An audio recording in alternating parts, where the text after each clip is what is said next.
Picture this. You're sipping coffee on your porch swing, minding your own business, soaking in the sunrise. The roses your grandmother planted decades ago are blooming like royalty. The purple trim on your Victorian home is practically glowing, and life feels like a Hallmark movie. Enter Karen, the villain of this HOA horror show, power walking up your driveway with the determination of someone who thinks CrossFit is a personality trait. She's clutching an envelope like it's the Dead Sea Scrolls, snapping photos of your lawn as if one slightly rebellious dandelion is a crime against humanity. Inside that envelope, an invitation to join her brand new HOA. But let's be real. It wasn't an invitation. It was more like when The Godfather makes you an offer you can't refuse, except instead of horse heads in your bed, it's fines for having wind chimes that aren't HOA approved. This glossy brochure promised community harmony, but read more like a manual for neighborhood dictatorship. Here's what they demanded: a $5,000 initiation fee, $350 a month in dues, and a list of mandatory modifications to your home. Translation: destroy every ounce of character your house has. Rip out grandma's heritage rose garden because nothing says community like erasing 60 years of history. Paint over the vibrant purple trim because beige is apparently the official color of tyranny. And take down the antique wind chimes because how dare joy and nostalgia make a sound in Karen's kingdom? Now pause here. HOA brochures always try to sell you the dream. Perfectly matching mailboxes, manicured lawns, neighbors waving in Stedford wife unison. But behind the curtain, it's less Pleasantville, more Hunger Games Suburbia edition. This HOA wasn't about maintaining property values. It was about control, and Karen was itching to be crowned suburban dictator. The invitation itself was dripping with that fake sugary tone HOAs love to use. We're excited to offer you the opportunity to join our community. Opportunity? Ma'am, this isn't an opportunity. This is extortion in khakis. And the worst part, it wasn't even optional. Karen had already registered the HOA, and in her mind, that meant everyone in the neighborhood was automatically drafted into her beige army. Here's the kicker. The judge, who at this point was still keeping her true identity under wraps, saw right through it. She wasn't some wide-eyed newbie homeowner. She had decades of legal experience, a mastery of property law, and more patience than a saint. This invitation wasn't just insulting, it was laughable. But she played it cool, sipping her coffee while watching Karen strut back to her McMansion, phone glued to her ear, already bragging to her cronies. I just delivered the final invitation. She has no choice now. We'll finally get her property in line. Spoiler alert, Karen was wrong. Dead wrong. Because this was the moment the war officially began. That envelope wasn't paper. It was the HOA equivalent of a declaration of war sealed with suburban pettiness and printed at the local office depot. And if you're thinking, well, maybe it was just a misunderstanding, maybe the HOA wasn't that bad, let me stop you right there. This wasn't about neighborhood pride. This wasn't about property values. This was about power. Pure, unfiltered, yoga pant-wearing power. Karen wasn't just trying to get another signature on her HOA roster. She wanted to strip away everything that made this Victorian home unique. The roses, the trim, the chimes, all symbols of history, individuality, and character, were exactly the kind of things HOAs hate. Because individuality doesn't match the beige paint sample they all picked out together in Karen's living room.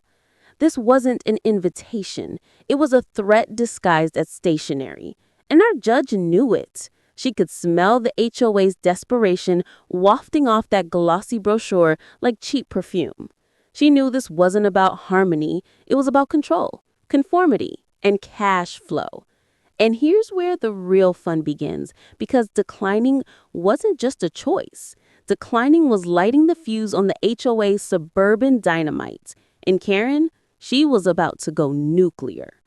If you thought the invitation was bad, wait until you see what happened when she dared to say no. Because in HOA land, no wasn't just a word, it's a declaration of rebellion. And Karen, she was ready to wage war. So imagine this. You've read the HOA's glossy join or die brochure, chuckled at the absurdity, and decided to politely decline. For most normal humans, that would be the end of it.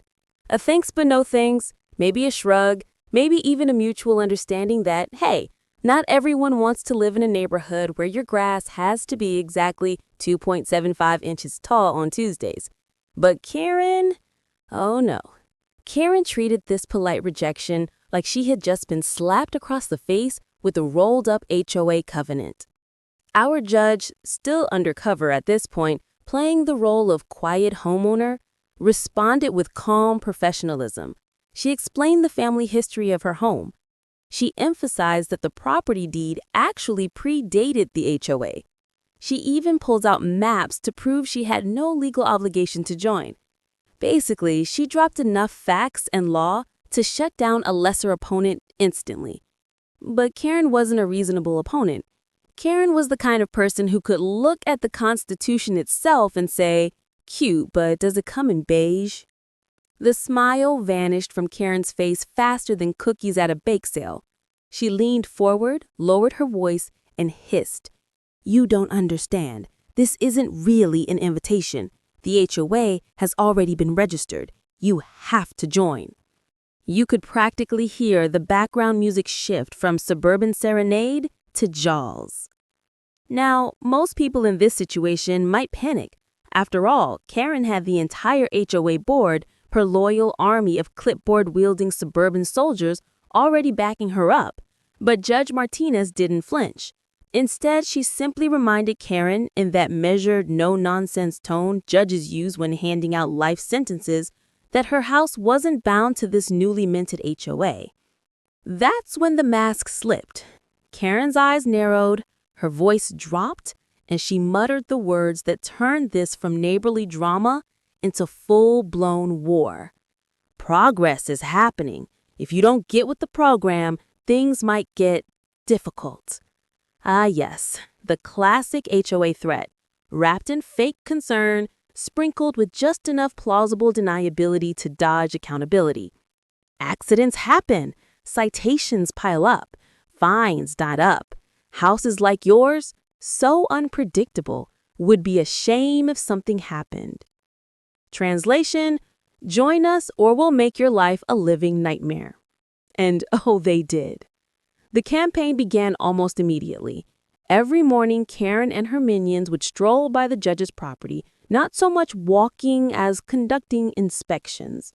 They snapped photos of her porch, her lawn, her roses. They measured grass height like they were conducting a NASA mission. 11.5 inches. That's 3.5 inches over code. Code, by the way, they just invented. Then came the letters, bright orange violations taped to her door, accusing her of offenses that didn't even exist. Wind chimes too loud, rose petals falling outside property lines, paint color not HOA approved. It was pettiness dialed up to 11.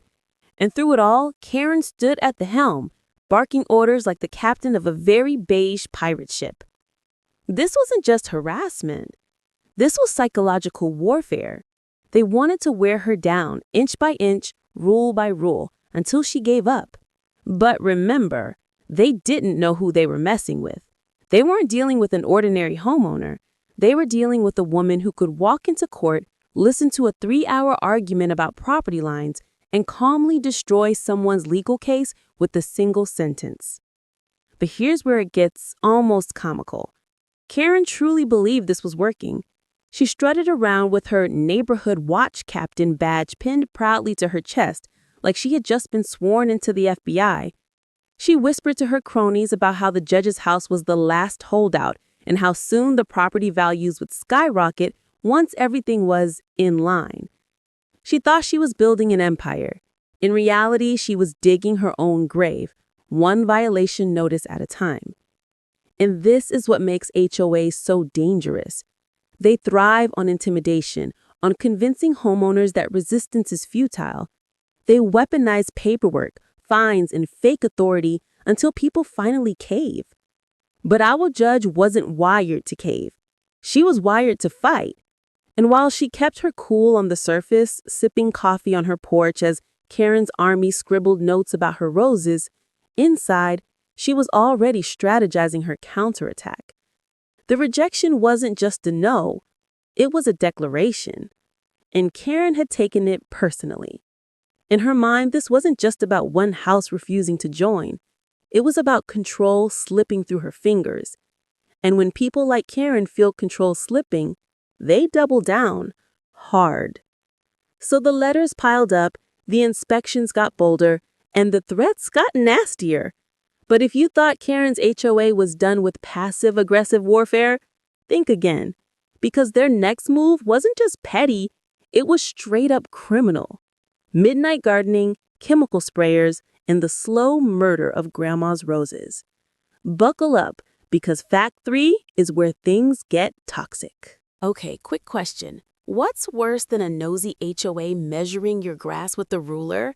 Answer: a nosy HOA sneaking into your yard at midnight with chemical sprayers, like some suburban version of Breaking Bad. Yep, this is where the war officially left petty paperwork territory and marched boldly into federal crime land.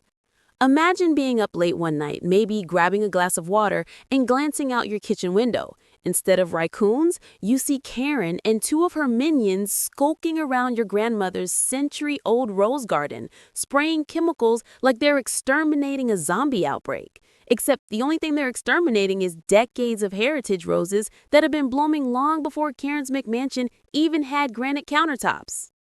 And of course, when confronted, Karen had the audacity, the sheer unfiltered gall to plaster on that fake smile and say, "Oh, we're just eliminating invasive species." Invasive species?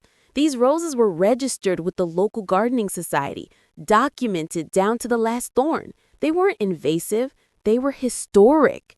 But try telling that to Karen, who was standing there in her designer pajamas, adjusting her pearl necklace like she was testifying before Congress. This wasn't about invasive species. It was about power. The roses were more than plants. They were living symbols of individuality, of resistance, of history that refused to be bulldozed by beige conformity. And Karen, she couldn't stand that. So she tried to kill them. Here's the thing about midnight crimes, though. They're creepy, they're illegal, and they're usually really dumb because people forget about security cameras. Our judge had already installed high-definition cameras around her property, anticipating something shady. And sure enough, the footage lit up like a crime documentary. Karen, chemical sprayer in hand, leading her HOA minions in an after-dark sabotage mission. You could practically hear the Law and Order dun-dun in the background. Now, let's step back for a second. Think about how insane this is. We're not talking about a few passive-aggressive notes or someone rolling their eyes at your lawn gnome. This is full-on, gloves-off, targeted destruction of private property at midnight by the HOA president. This wasn't neighborly dispute anymore. It was vandalism with the manicure. And Karen didn't stop there. Oh no. She doubled down with a speech that deserves its own spot in the HOA Hall of Shame. When the judge confronted her, calmly I might add, voice steady like she was cross-examining a hostile witness, Karen sniffed and said, "Well, someone complained about the smell, and these thorns are a safety hazard for children walking by." Let's break that down. First of all, the smell? Roses. The only people in history who've ever complained about the smell of roses are people allergic to happiness. Second, thorns are a safety hazard for children walking by? These roses were planted behind a clearly marked fence. What child is casually scaling fences at midnight to impale themselves on heritage roses?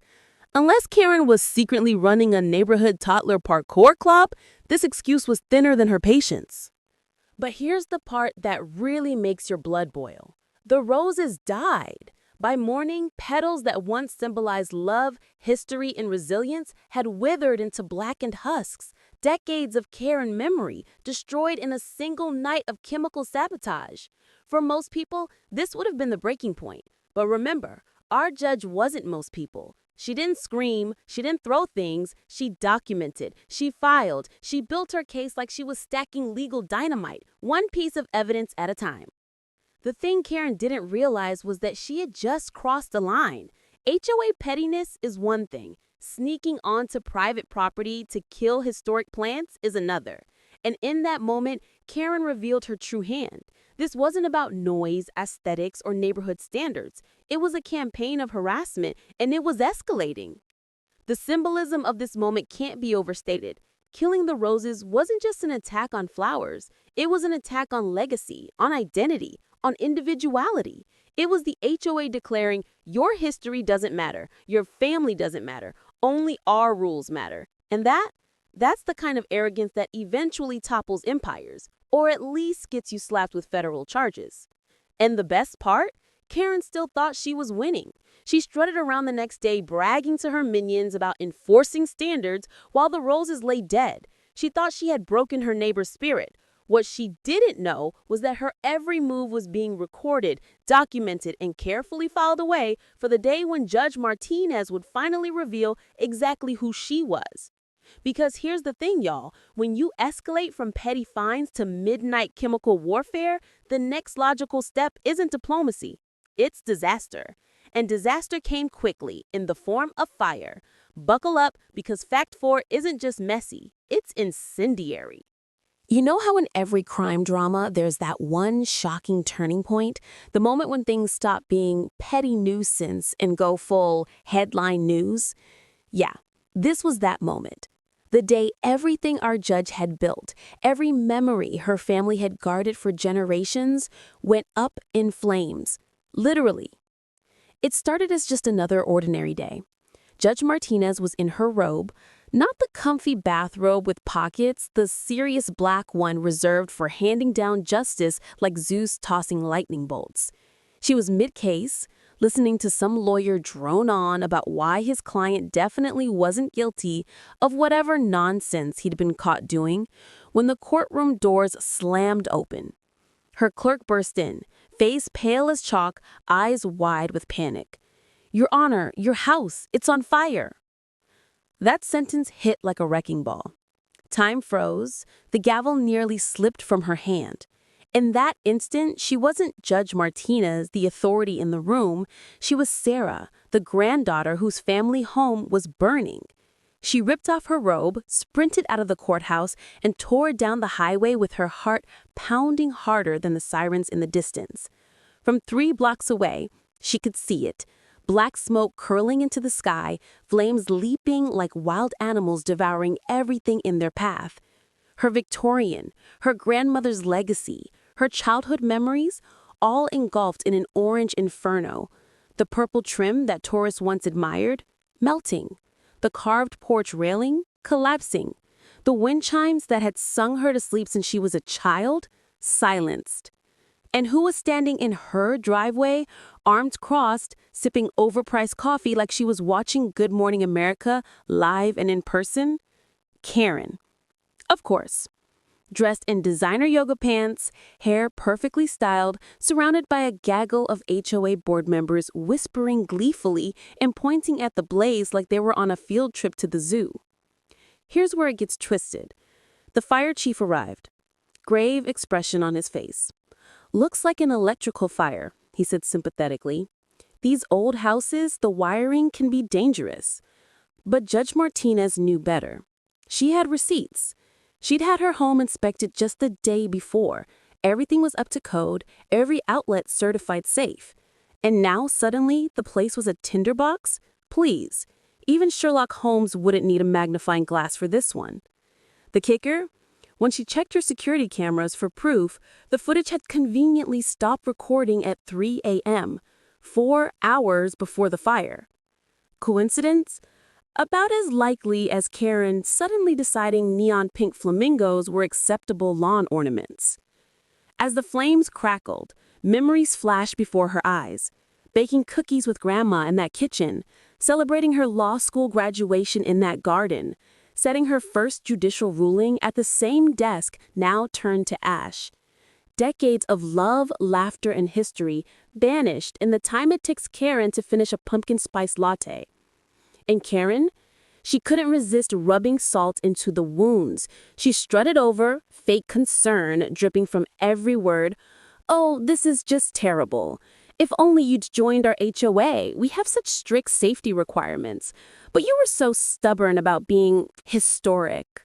She lingered on the word historic, like it was an insult, like heritage and uniqueness were crimes. Then she sipped her coffee again, eyes glinting with smug satisfaction. But here's the plot twist Karen didn't see coming. Judge Martinez didn't explode, she didn't scream, she didn't break down in front of her enemies. Instead, she calmly pulled out her phone and made 3 calls, one to the FBI, one to the state attorney's office, and one to her most trusted private investigator. She caught Karen's eyes as she did it. For just a flicker of a moment, Karen's confidence cracked. She didn't know who Sarah was calling, but she suddenly realized her opponent wasn't the pushover she thought she was. Now, let's just pause and appreciate the symbolism here. Karen thought she'd won. She thought the judge's house fire was the grand finale, the HOA's victory lap. But in reality, she just poured gasoline on her own downfall. Because here's the thing about targeting the wrong neighbor. Sometimes that neighbor isn't just a homeowner. Sometimes she's a federal judge with the power to turn your entire HOA into a RICO case. As the smoke rose higher into the sky, Judge Martinez bent down, picked up a charred fragment of purple trim, and made herself a silent promise. Karen had just declared all-out war, and this time, justice wasn't just going to be served, it was going to be delivered with handcuffs. Because while Karen thought the flames ended the story, in reality, they just lit the fuse. And the judge? She wasn't about to burn quietly. Fact number 5 is where she starts playing the long game, and the HOA has no clue who they're messing with. Here's where most people would have snapped. I mean, let's be real. If your house just burned down under extremely coincidental circumstances, and your neighbor was standing there sipping her oat milk latte like she was celebrating, you'd probably want to march over, knock that mug out of her hands, and introduce her face to the concept of asphalt. But Judge Martinez? She didn't flinch. She didn't scream. She didn't go full Real Housewives of HOA County. Instead, she played the long game, because that's what judges do. They don't just react, they strategize. They don't flip tables, they stack evidence. And Karen had just handed her a golden opportunity. First thing Martinez did, she started documenting everything. Not just the obvious, like the suspicious timing of her cameras mysteriously shutting off at 3 a.m., but every violation, every creepy late-night visit, every harassing letter taped to her door. She built files so thick they made Karen's HOA rulebook look like a pamphlet from a dentist's office. Photos, timestamps, inspection reports, witness statements, all neatly cataloged and stored like she was preparing for trial, which, spoiler alert, she was. Second thing, she called in the cavalry. Not the kind with garden shears and matching polos, the kind with federal badges. Within hours, she had looped in the FBI, a contact at the state attorney's office, and a private investigator she trusted with her life. Why? Because she wasn't just thinking about her house anymore. She was thinking bigger. Karen's little suburban dictatorship wasn't an isolated tantrum. It smelt like conspiracy.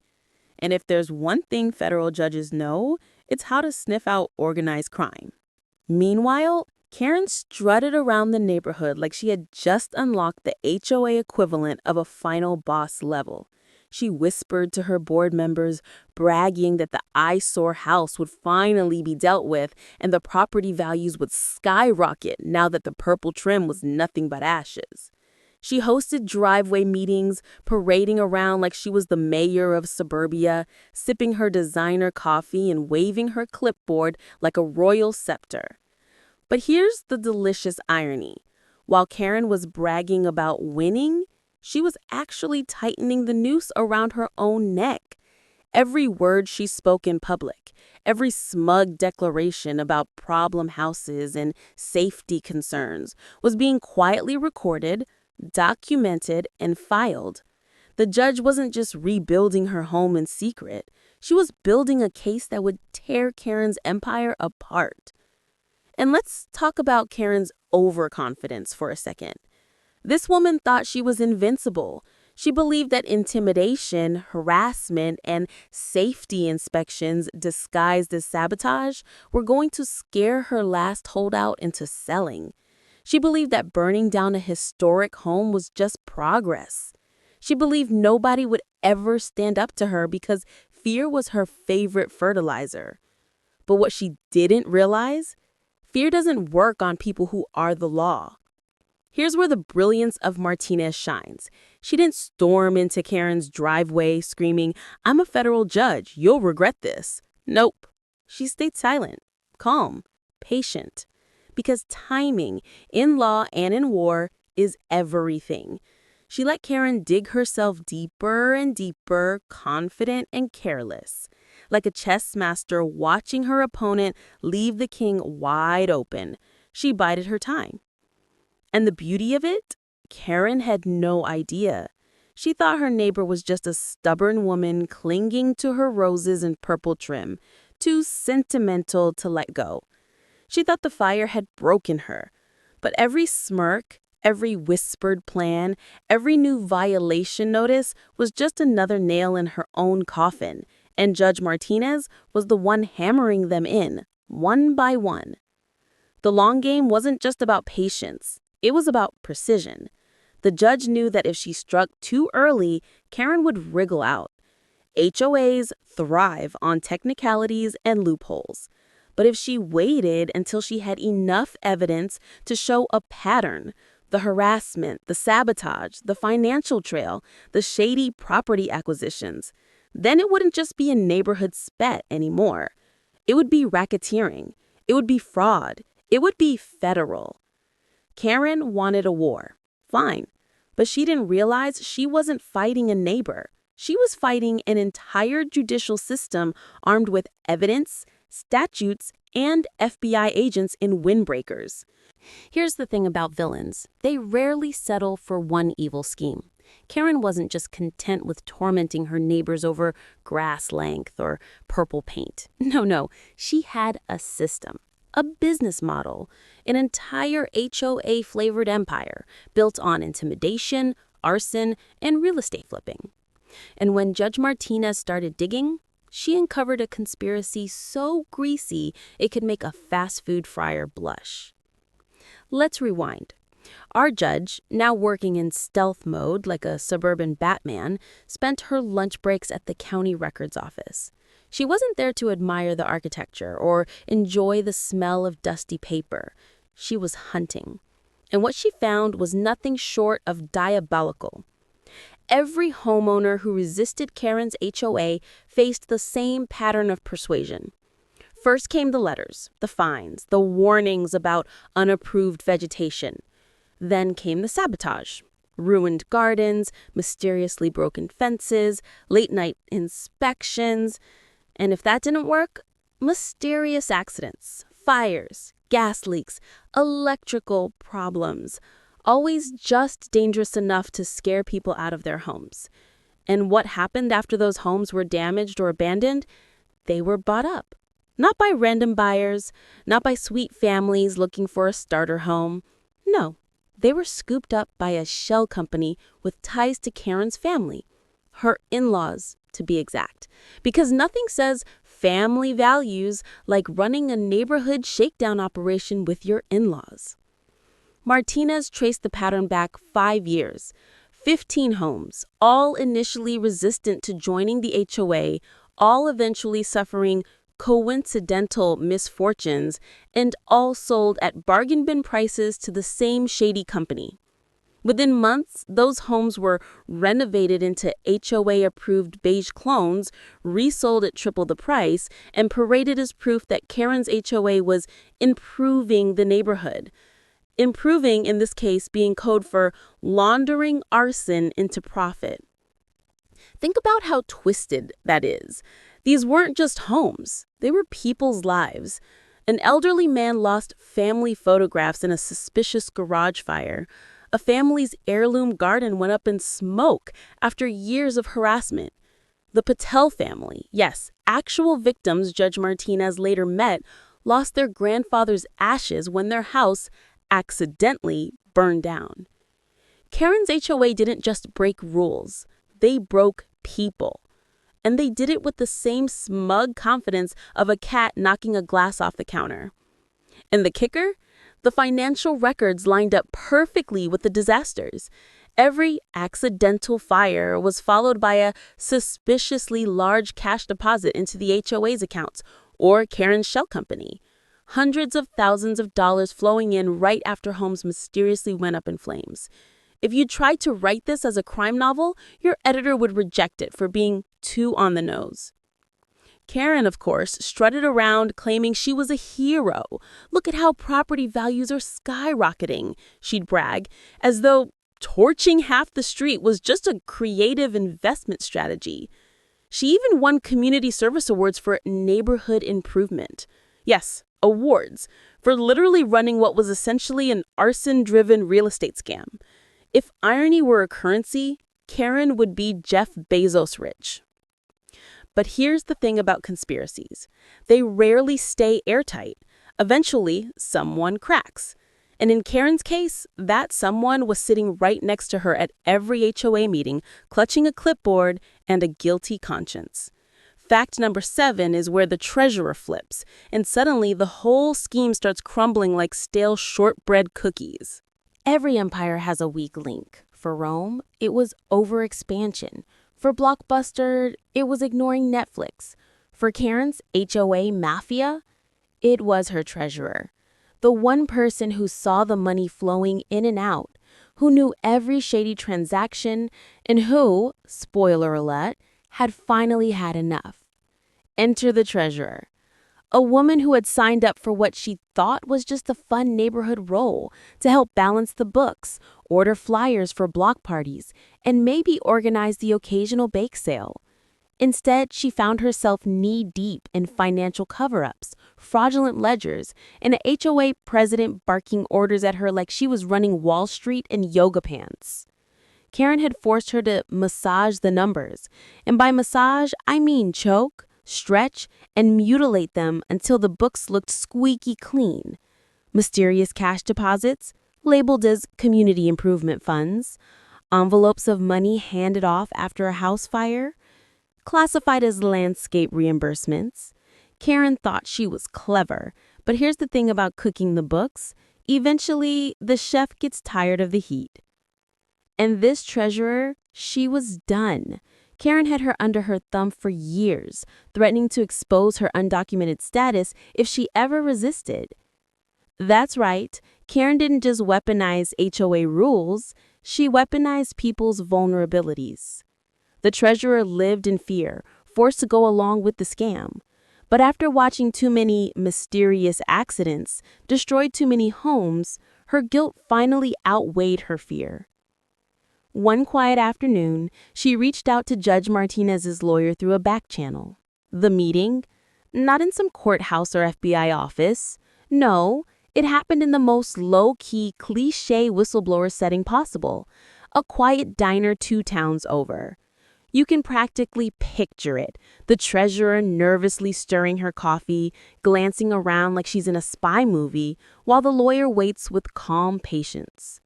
Finally, with trembling hands, she slides a USB drive across the table. "This has everything," she whispers. And oh, it did. 5 years of HOA financial records. Every suspicious deposit. Every fraudulent transaction. Every dollar of blood money from every accidental fire. Hundreds of thousands of dollars tucked neatly into Karen's pockets, disguised, laundered, and hidden under layers of HOA jargon. But the best part? The treasurer hadn't just brought numbers. She brought stories. She explained how Karen bragged after each accident, laughing about how easy it was to pressure homeowners into selling once their lives had been disrupted.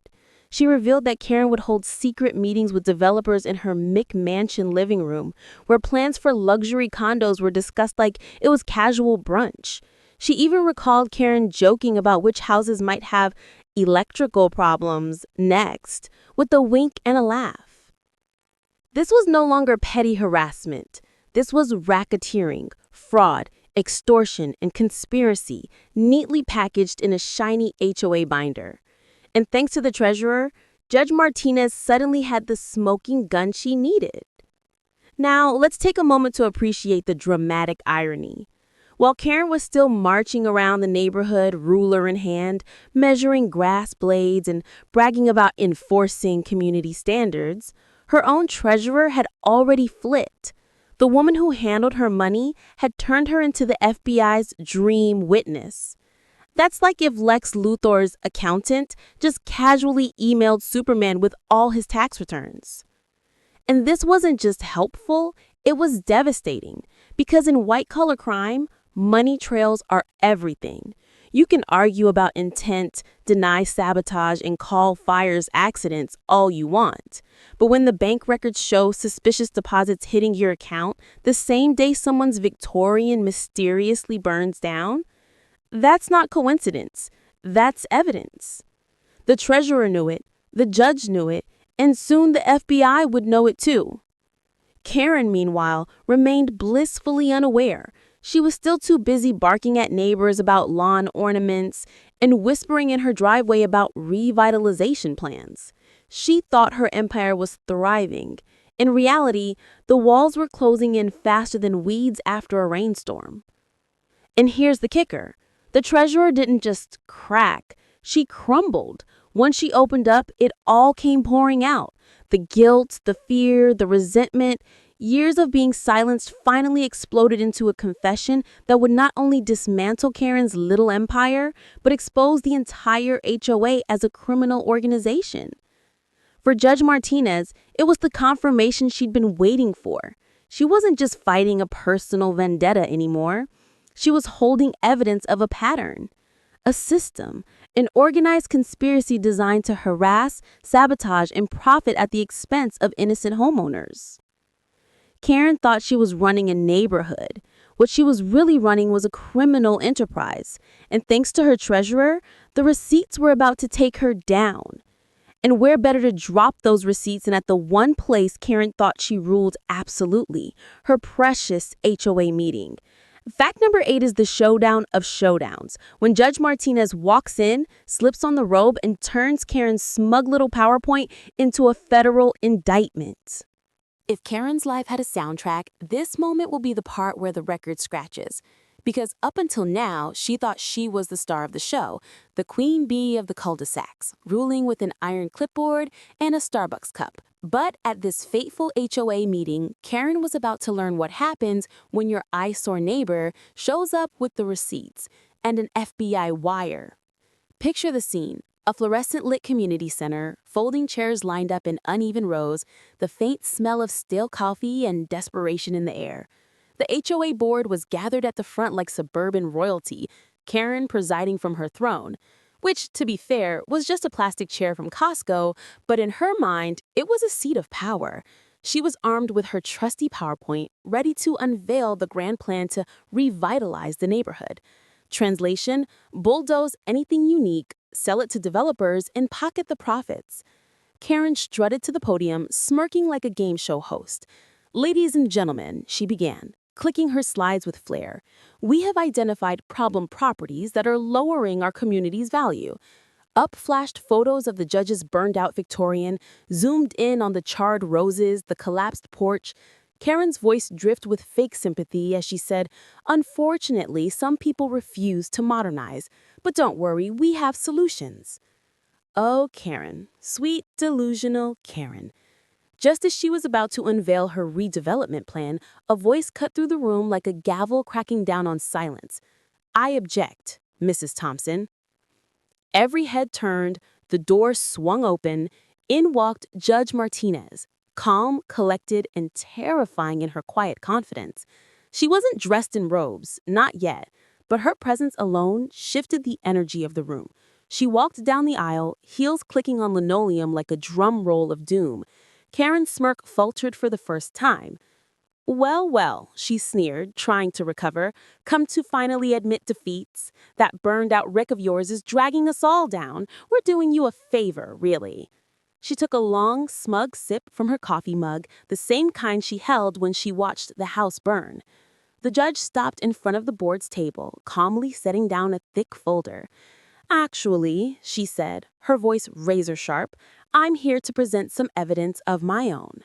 She spread out photographs, security footage of Karen and her cronies skulking around her property the night of the fire, documents, bank statements showing shady deposits into Karen's shell company right after accidents, emails, HOA correspondence discussing how to deal with resistant homeowners, and the piece de resistance, text messages about making sure the electrical fire looked accidental. The room erupted in gasps and murmurs. Neighbors shifted in their seats. For the first time, Karen's mask slipped completely. Her hand shook, coffee sloshing dangerously close to her designer shoes. This is ridiculous, she screeched. You can't just waltz in here with wild accusations. I'll sue you for defamation. And that was the cue. Judge Martinez reached into her briefcase and, in a move so dramatic it deserves an Oscar, pulled out her judicial robes.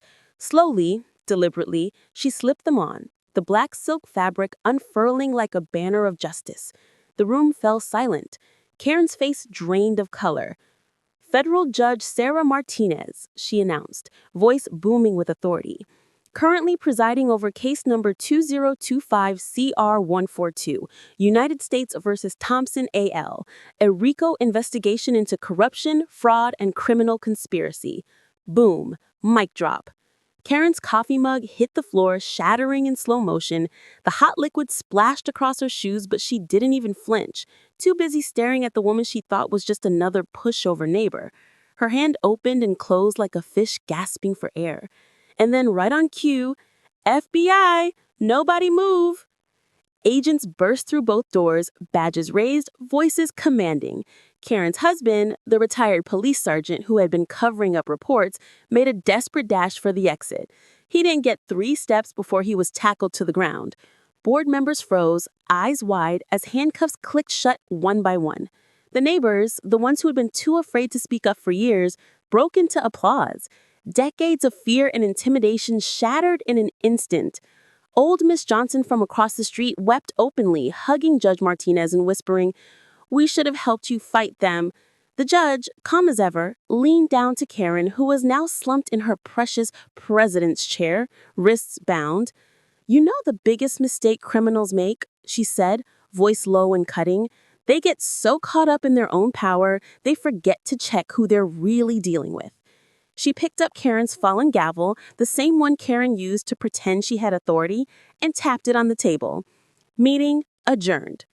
But if you thought the HOA meeting was dramatic, wait until the courtroom trial, because this wasn't just a neighborhood spat anymore. This was a full-blown federal case with evidence, witnesses, and sentences that would make Karen wish she'd stuck to complaining about mailboxes. Fact number 9 is where justice finally slams the gavel for good. If the HOA meeting was the dramatic ambush, the courtroom trial was the season finale. The stakes were sky high, the evidence was airtight, and Karen's smug little empire was about to collapse harder than her perfectly trimmed hedges in a windstorm. The day of the trial, the courthouse buzzed like a hive. Reporters, neighbors, and victims from other HOA-targeted neighborhoods packed the pews. This wasn't just a trial anymore. It was a spectacle, the kind of case that local news anchors drool over. HOA president accused of running arson ring. Netflix was probably already drafting the documentary pitch. Karen strutted in wearing an expensive suit, hoping the sharp tailoring would disguise the sheer panic written on her face. Gone were the yoga pants and driveway smirks. She sat stiffly at the defense table, her lawyer whispering frantically in her ear while she shot nervous glances at Judge Martinez on the bench. That was the moment reality slapped her across the face. The woman whose house she burned, the neighbor she mocked, the target she underestimated, was now the one presiding over her trial. When the evidence rolled out, it was like watching a Jenga tower collapse in slow motion. First came the financial records from the treasurer's USB drive. Hundreds of thousands of dollars traced from mysterious donations straight into Karen's shell companies. Deposits that just so happened to coincide with each fire. Then came the testimony. Neighbors lined up one after another, voices trembling with years of pent-up fear.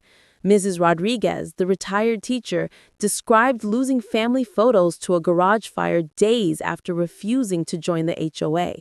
The Patel family shared how their grandfather's ashes were destroyed in a blaze that officials had labeled an accident. Each story cut deeper, painting Karen not as a community leader, but as the suburban mob boss she really was. And just when the defense thought they could argue it was all circumstantial, the security footage played. The courtroom went dead silent as video of Karen and her board members sneaking around with gasoline cans and chemical sprayers lit up the screen. The jurors leaned forward. Reporters scribbled furiously. Karen shook her head, mouthing no, no, no, as though denial could erase the fact that she was literally caught on tape destroying people's lives. The final nail in the coffin came from an unlikely source. Karen's husband, the retired police sergeant who had been covering her for years, finally cracked under the mountain of evidence. On the stand, he admitted it all. The bribed fire reports, the staged inspections, the pressure campaigns. He told the court how they picked their targets, how Karen orchestrated every accident, and how they made millions flipping the properties. His testimony wasn't just damning, it was the death sentence for the HOA's criminal empire. Karen erupted in the courtroom, shrieking, "Liar!" so loudly the bailiffs had to hold her down. It was a meltdown so theatrical it deserved its own Emmy. Her lawyer buried his face in his hands, probably wondering if switching to a career in landscaping might be less stressful. When it came time for Judge Martinez to read the verdict, the room was electric. Neighbors clutched each other's hands. Reporters held their breath. Karen sat trembling, her confidence stripped away like peeling paint. "Guilty," Martinez declared, her voice steady and strong, "on charges of racketeering, fraud, conspiracy, and arson." She paused, letting the weight of the words sink in. "Karen Thompson, you are hereby sentenced to 25 years in federal prison." Gasps echoed through the room. Karen slumped in her chair, eyes wide, mouth hanging open. Her board members, each handed 15 years of their own, sat in stunned silence. Years of smugness and intimidation erased in a single moment of justice. The neighbors erupted in applause, some crying, some laughing, some just relieved that the nightmare was finally over. Mrs. Johnson, who had whispered apologies at the HOA meeting, stood up and cheered louder than anyone. For once, the neighborhood felt united. Not under Karen's iron fist, but under the banner of actual justice. And Karen? She tried to make one last speech about how she was just trying to protect property values, but Judge Martinez cut her off with the same authority she'd once used to silence Karen's bogus HOA threats. "This court will not hear excuses. You weren't protecting homes. You were destroying them." With that, the gavel came down and Karen's reign of terror was officially over. But justice doesn't just end with prison sentences. Sometimes the sweetest revenge isn't locking up the villain, it's rebuilding what they tried to destroy, brighter and stronger than before. And fact number 10, that's where the roses bloom again and the purple trim returns, reminding everyone that resilience always beats tyranny. Revenge is sweet, sure, but rebuilding? That's the real dessert course. Because while Karen was adjusting to life in a beige jumpsuit, ironic really considering her obsession with beige, Judge Martinez was doing something far more powerful than any prison sentence. She was resurrecting her family's legacy, piece by piece, petal by petal. Fast forward 6 months after the trial. Construction crews swarmed the lot where her Victorian once stood, rebuilding it from the ground up. And this wasn't some quick flip job with vinyl siding and soulless gray paint. Oh no, this was a restoration. Every detail was lovingly recreated. The iconic purple trim? Back, brighter than ever. The porch swing where generations had sipped coffee, reinstalled, creaking with the promise of new mornings. The stained glass windows? Recrafted by artisans, catching sunlight like they were defying the very fire that had tried to destroy them. And the roses? Ah, the roses. Karen had thought she killed them with her midnight chemical warfare, but roses, much like justice, have a way of returning stronger. Martinez salvaged cuttings from the one surviving bush and replanted them, slowly, carefully, with the same patience she'd used to build her case. And sure enough, by spring, buds emerged, blooms unfurled. The rose garden came roaring back to life, defiant and dazzling, a floral middle finger to Karen's entire legacy of destruction. And here's the cherry on top. Karen's own house didn't escape justice either. Seized and sold to pay victim compensation, it ended up in the hands of a lovely immigrant family. And the irony couldn't have been sweeter. Their kids ran barefoot through the yard, where Karen once strutted around snapping violation photos. Their laughter replaced Karen's shrill demands. Their home-cooked meals filled the air with smells that no HOA rulebook could ever regulate. The very house Karen used as her throne became a beacon of real community. No fines, no threats, just joy. One gathering in Martinez's newly restored rose garden, Mrs. Rodriguez brought her famous empanadas. The Patel family shared stories of their grandfather, finally able to honor his memory in peace. Even Mrs. Johnson, who once lived in fear of Karen's threats, danced with her grandkids on the rebuilt porch. It wasn't about purple trim anymore. It was about resilience, about proving that even when corruption tries to choke out beauty, beauty grows back stronger. And Martinez, she kept one souvenir from the whole saga, Karen's coffee mug, the one she dropped when the FBI stormed the HOA meeting. It sat on her courthouse desk, not as a trophy, but as a reminder that arrogance always crumbles, that bullies eventually fall, and that justice, though sometimes slow, always arrives. Every morning she sat in her garden, sipping coffee from her own mug, watching the sunrise cast a golden glow over her perfectly restored Victorian. The purple trim gleamed, the roses swayed, the wind chimes sang again, and every note whispered the same truth. The best revenge isn't anger. It isn't even prison. The best revenge is rebuilding something so beautiful, so strong, that no amount of flames, literal or figurative, can ever destroy it again. Karen's HOA empire? Reduced to ashes. But the judge's home, her community, and her roses, blooming brighter than ever. Final call to action. So the next time your HOA threatens you about your mailbox color or your lawn gnome, remember this story. Remember that behind every glossy brochure, there might just be a power-hungry Karen waiting to pounce. But also remember this, sometimes the people you think are powerless aren't powerless at all. Sometimes they're federal judges with roses in their garden and the law on their side. And hey, if you've ever had a nightmare HOA story, drop it in the comments below. Don't forget to like, subscribe, and share this video with anyone who's ever had to pay a fine for having the wrong shade of grass. Because at the end of the day, the real HOA war isn't about houses. It's about who truly owns the right to call it home.